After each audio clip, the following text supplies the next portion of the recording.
my personal culture speech, and because I only have 7 minutes, I decided that it's Caleb Wadsworth in a nutshell. That's the topic for today.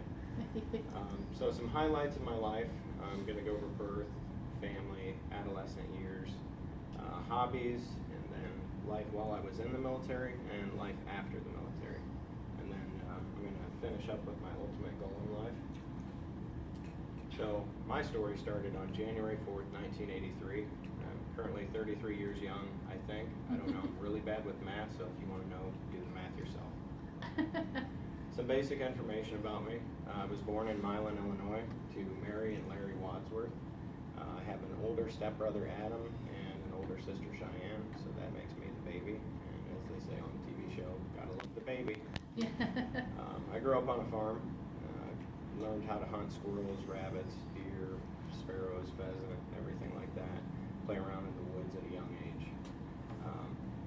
Most people would describe me as hyper, empathetic, kind, gentle, hilarious, class clown, adorable.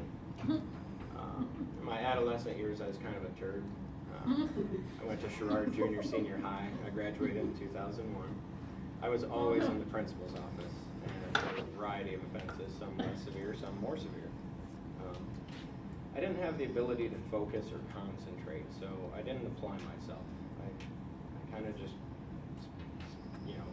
went through by the skin of my teeth, as they say. Between my junior and senior year in high school, I went off and joined the Army. Came back, finished my senior year, and then left again for MOS school. I love motorcycles, fast cars, tattoos, got a bunch of those. My mom says I look like a convict. Thanks, Mom. Hot CrossFit personal trainer model who wash my bike with bikini suds and a smile. I love dogs. They're man's best friend, and for a reason. You spell it backwards, it's actually God, and I think that's kind of interesting moniker. Some other hobbies I have is SCA, heavy armored combat. So basically, we throw on actual reproduction suits of armor and just go beat the bejesus out of each other. But it's not like sparring where you just whack, whack, whack, whack, whack, and the first guy that passes out wins. It's based on an honor system like the Knights of the Old Code would use. Very high advocate of shooting. I work in a gun shop. I teach people how to shoot. And if you can tell by the target, that's a 380 auto Ruger LCP with a laser at 50 feet. So all those nice little tight shots in the head. That gun's about that big and weighs less than a pound. So the military and 3 tours to hell and 2 different wars. So over there we have times where there's downtime, we don't know what to do with ourselves, and we usually become destructive or very creative. So the first photo on the left depicts me snorting pixie sticks to get a rise out of my guys in the Humvee with me. The one in the middle is what's left of a IED emplacer. He freaked out when we popped out of nowhere and triggered it on himself, and that shoe was the biggest piece we could find of him. Keeping this PG-13, so I won't show you photos of the other stuff we found, but yeah, it was pretty gruesome. With all that said, the military did give me a lot of amazing things. It gave me a diverse and profound understanding of different cultures. It let me meet and train some of the greatest women and men that I've ever known. And it honed every skill that I learned from the service and basically formed the foundation for other skills to follow. There were bad times, there were good times, and there were times when I didn't know if I was going to come back home or if my guys were going to come with me. We were closer than most relationships that I'll ever have again in my life. I maintain a Facebook page just so they can keep in contact with me. If we notice each other's posts are getting pretty dark and grim, we'll give each other a shout out and say, hey, how's it going? Do you need a hand? Just some photos from Iraq. The one on the left, you can see all that heavy gear on me. My flak jacket and ammunition, magazines, gear weighed about 85 pounds. And that's about 110, 120 degrees out when you're running around with it. Armor plates on.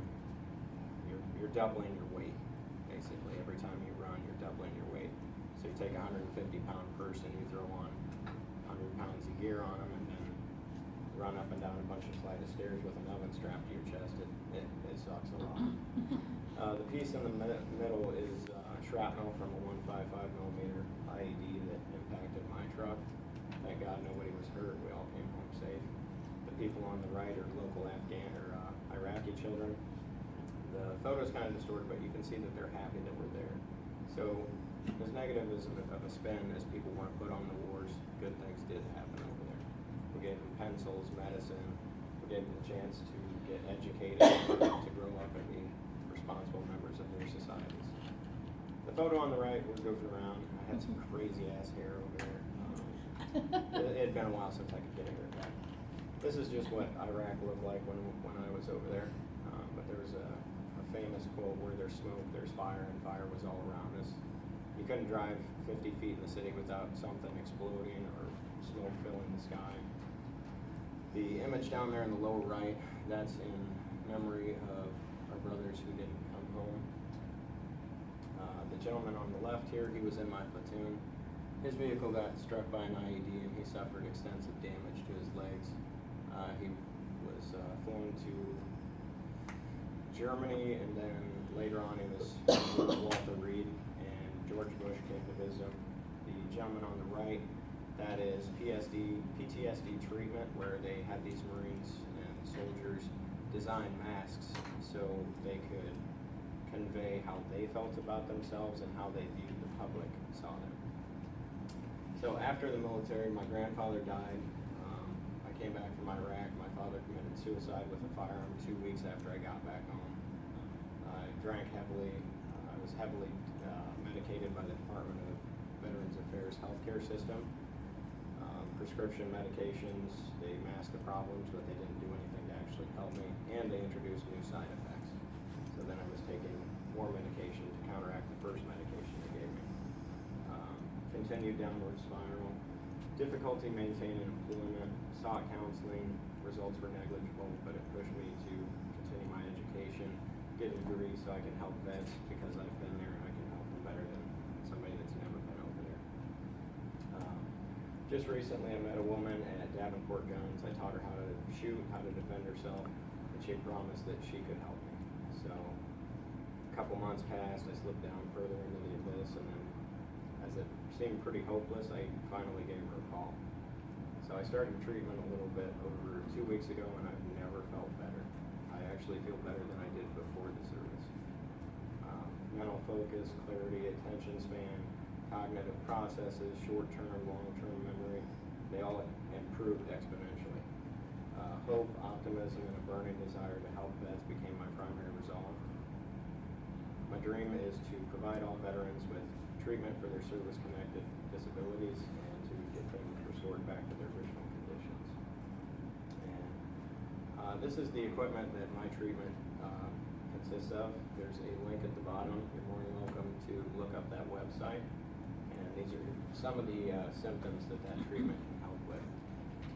So that is all I have. Does anybody have any questions for me? We'll give you a round of applause first.